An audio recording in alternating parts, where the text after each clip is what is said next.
हज़रत जाबिर इब्न अब्दुल्ला अंसारी रदी अल्लाह ताला अन्हु बयान करते हैं, ये भी बुखारी में मौजूद है। कहते हैं एक सहाबी ना नबी पाक अलैहिस्सलाम की बारगाह में हाजिर हुए ग़ज़वा उहद के मौके पर, और हाल उनका ये था कि वो खजूर खा रहे थे और खजूर उन्होंने मुंह में रखी हुई थी। हुजूर की बारगाह में हाजिर हुए और अर्ज़ करने लगे, या रसूल अल्लाह सल्लल्लाहु तआला अलैहि वसल्लम, अगर मैं शहीद कर दिया जाऊं तो कहाँ जाऊंगा? हुजूर फरमाने लगे, जन्नत में।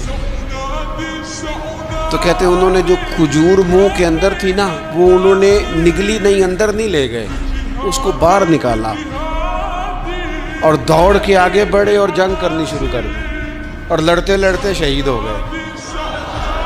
क्या सबक दिया उन्होंने? सबक ये दिया कि नेकी करने में इतनी देर भी नहीं कर